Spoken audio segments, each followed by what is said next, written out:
Hi again, third graders. I'm here to read you the next chapter of Save Me a Seat. Chapter 29, Ravi. I'm sitting in the living room with my pajamas, drinking a cup of Ovaltine. Quitting is not an option, my father tells me.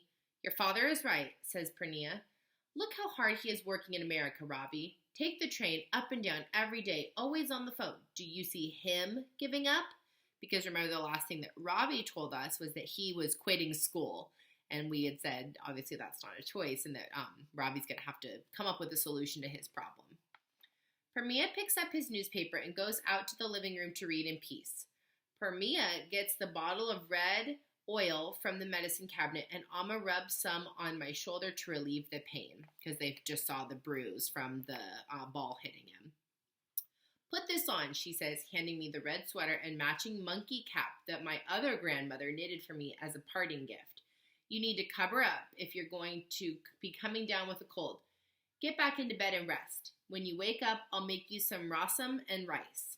I repeat, says Appa as he straightens the knot in his necktie, quitting is not an option. My life is a mess. Sleep is the only escape I can think of, so I do as my mother has told. I put on the sweater and the tight monkey cap, which covers not only my head, but most of my face, and go back up to my room. I wake up at 1:30 in the afternoon, dripping with sweat. I pull off the sweater and monkey cap and throw them on the floor. My shoulder feels a little better, but my sleep has not been a restful one. Miss Frost's face haunted me in my dreams. Assumptions are often wrong, she kept saying again and again. Where's the monkey cap?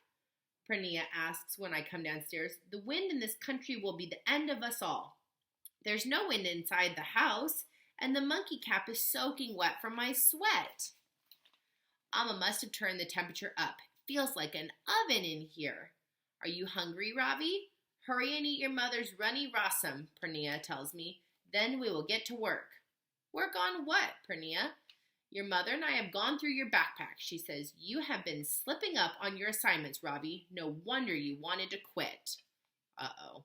Like when your parents check your agenda and you haven't been doing your homework, they catch you. She hands me my agenda and points to something I had written on the first day of school. Personal reflection. Bring in an object that you feel represents who you are, along with a one-sentence explanation for why you chose this particular object. Please write your sentence on an index card and do not put your name on the card. It's due tomorrow, Ravi, Amma says. Why haven't I seen you working on it? Did you forget? Don't worry, says Prania. While you were sleeping, your mother and I have taken care of it. What do you mean, taking care of it? I ask. We went to Staples and bought all the supplies, Amma says, and I bought you more mechanical pencils too, Ravi. I was hoping she wouldn't notice the pencils were missing. I know they disappeared, but I have no idea where they went. You're too soft on him, sniffs Prania. Losing all his pencils and the napkin from his tiffin box, too? If his father had been so careless with his things, I would have made him pay to replace them. Amma reaches out and takes my hand. Leave your rasam to cool and come see what we've done, she says. The truth is, Mrs. Beam's assignment had totally slipped my mind. Personal reflection.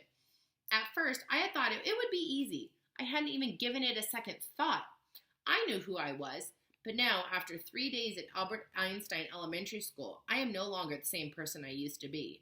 I am Curry, a loser who can't speak English and has no friends.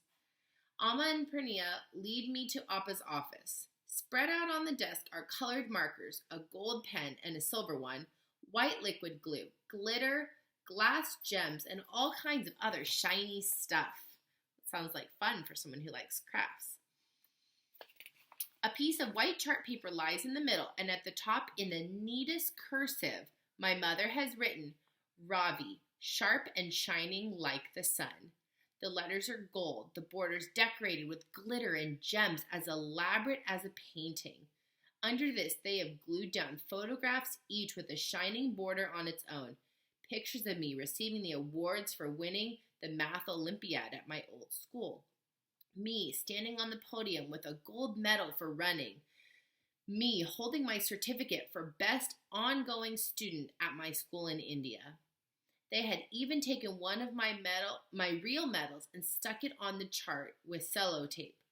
I should feel on top of the world seeing all these reminders of my successes, but instead my stomach is churning so badly I think I'm going to actually be sick. Do you like it, Robbie? My grandmother asks, her eyes twinkling with pride. I'm sorry, Pernia, I say as my tears begin to fall. I can't take this to school. You were right. All of Perpia's hard work at the tea plantation was for nothing. I am a complete failure in America. She looks at my face. Her face is soft. Don't cry, Robbie. Everything will be okay. Then she pats me on the back and quietly leaves the room. What is wrong, Robbie? My mother asks. You have to tell me. This time I tell her the truth. Excuse me. When I have finished pouring out my heart to Amma, she puts her arms around me and wipes my tears with her palu, an end of her sari.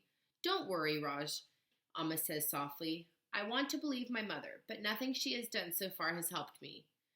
Not the cookies, not even the black tongue. Ravi, Pernia, is standing in the doorway with my grandfather. Your Perpia has something to tell you.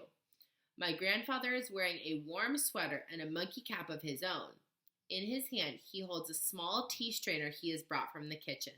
Come, Ravi, he says, I have an idea. All right, so the next section we'll be reading next time is Friday, our final section of the book, which is titled Pizza. And I know we're all excited when it's pizza day at school. And hopefully everybody's still been able to have some pizza at home. I had pizza for dinner last night, which was kind of a special treat. So anyway, I hope you guys enjoyed this last chapter of the mac and cheese section. And I look forward to seeing you digitally to read the next section of our book. Talk to you guys later. Bye.